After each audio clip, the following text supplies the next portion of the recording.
అల్లాహ్ దేవుని రోజు ఫజర్కి చాలా బాగా మెలకు రావడం జరిగింది. పొద్దున్న మొదలైన తర్వాత కొంచెంసేపు తాలీం చేయడం జరిగింది.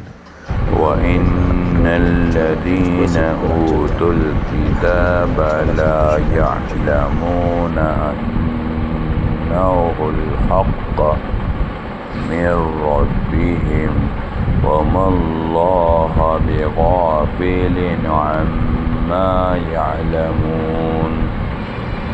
ఖురాన్ అవి చదువుకుని బయటకు వచ్చేసరికి తెల్లవారిపోయింది. చాలా వెలుగొచ్చేసింది.